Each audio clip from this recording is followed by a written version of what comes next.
Hello everyone, Pantoufleee here today for a new video concerning the 6.10 preview because Blitzhanger finally received all the informations concerning the upcoming update. So before starting, I want to clarify one thing. Usually when Wargaming release a new update with a lot of content, such as it's the case for example with the 6.9 update that brings us the Japanese tank destroyers, usually the upcoming update is not that big of a deal. I mean, usually they are not gonna put anything more in the game except some premiums, and that's exactly the case of the 6.10 update.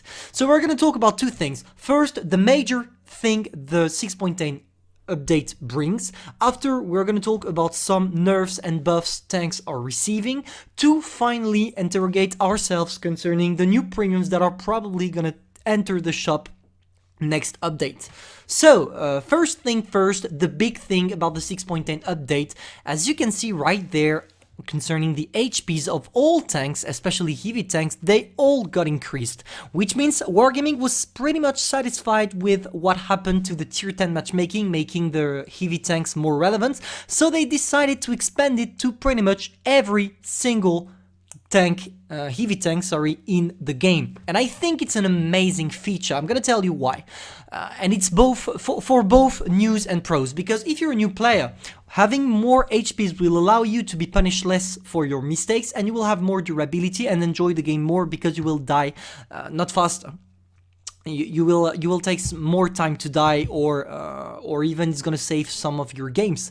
For average players, it's gonna increase a little bit your stats playing the heavy tanks, because of course if you have more durability you can sustain more, you can put some more shots, etc. And for pro players, that's some great news, because it means we're gonna be able to do even more damage in game, and we're gonna be able to farm more damage. So I'm really welcoming this new feature with impatience. I'm pretty sure Wargaming knows what they're doing, and I think they did an amazing job concerning heavies at tier 10, because clearly it made the heavies relevant, and now they can play like they are supposed to play, which means aggressively and hold the front line by themselves.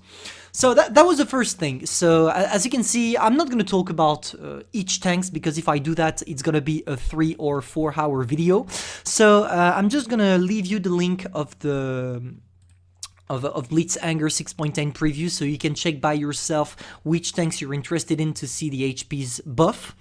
But we can talk now about the second thing concerning this video. We're going to talk about buffs and nerfs. First buff, the T-34, the Russian medium tier 5, which has his rate of fire concerning the last gun, the 76mm one, increased a little bit to make it more competitive. I think Wargaming decided to do that because the 57mm has really way better DPM, and it's funnier to play this one than this one, so maybe Wargaming wanted to make it relevant again, I don't really know. But it's a tier 5, so really we don't really care. What is extremely important, at least to me, is the nerf of the ISU-152 PM. Because as you can see, the tank got drastically nerfed on two things. The first one, which is not the hardest, I mean, the gun dispersion of the tank went from 0.31 to 0.33.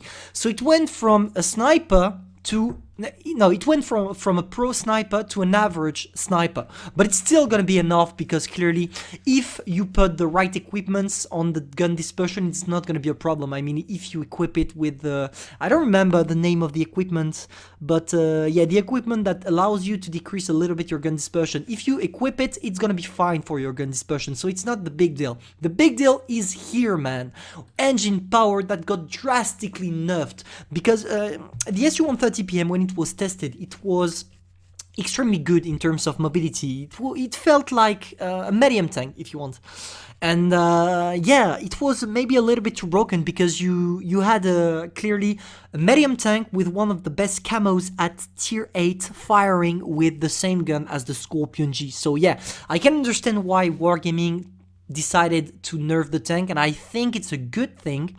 I didn't test the tank, so I don't really know how it really performed on the battlefield. I had some echoes of testers, because of course I have some feedbacks concerning the tank.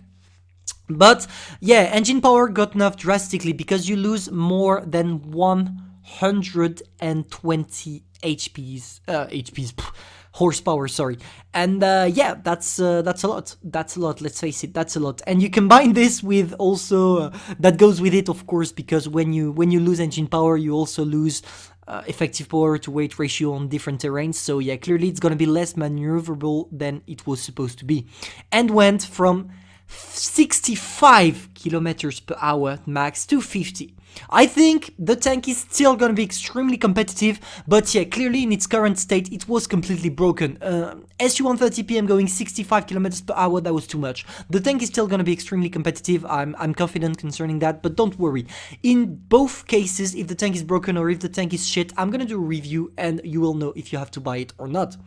Also, the Leopard, I don't know what to say, man. They decided to decrease once again the gun on the Leopard, the tier 5. I think the update made it pretty much irrelevant because of the lack of penetration. But now they nerf my big boy again. But it's a different nerf because you go from this magazine side that had 3 shells to 4, which is cool, let's face it, but yeah, it's not gonna be enough. It's not gonna be enough. I don't think it's gonna make the Leopard competitive. I think they're trying maybe to equilibrate the tank or something like this, but I feel like maybe it's gonna make it a little bit better in terms of aggressivity because you will reload faster, as you can see right there. But is it gonna make it relevant again? No, I don't think so. Concerning Panzer 4G, that's a tank nobody gives a fuck about, so we're not going to talk about it.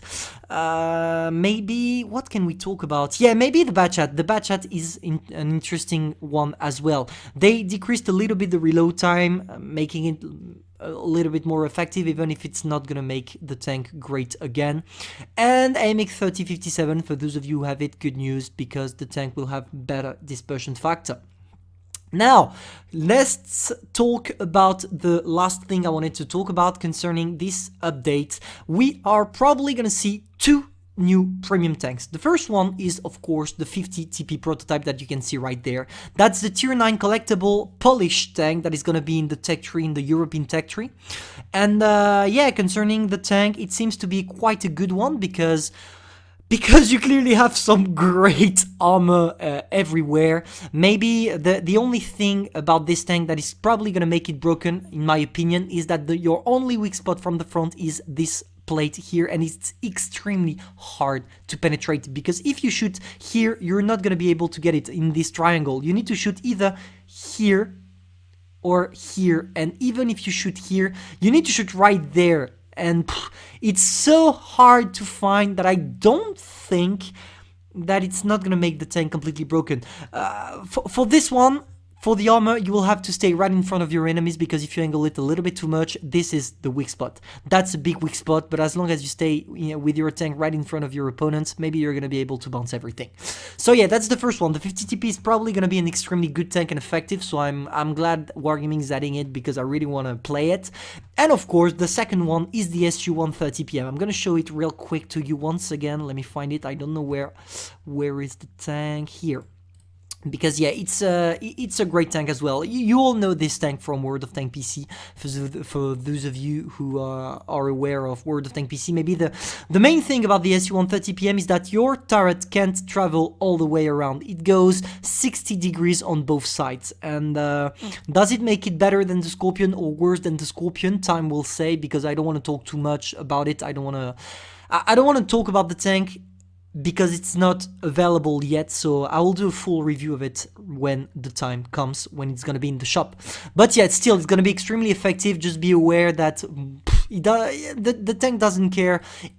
I mean, if someone is shooting at you with HE shells, they're gonna penetrate no matter what the angle is. So yeah, be careful about that. The ISU-130 PM is clearly a pro player tank, and maybe the 50 TP prototype is more newbie friendly, because with the armor you can still you can stand straight in front of your opponents and be able to bounce them all. So that was all for today. I'm sorry I didn't do an in-shop video concerning the Progetto 46 and the Lorraine 40 tons, but that was because I was Nah, you know what? I'm not gonna lie. I was straight playing Mountain Blade 2 Bannerlord. I love this game and I couldn't get my eyes off this game. So yeah, that's why it didn't come. But don't worry, I'm gonna do them both tomorrow. So yeah, you will know if you wait until tomorrow. In the day, I will do both the Lorraine and the Progetto in shop.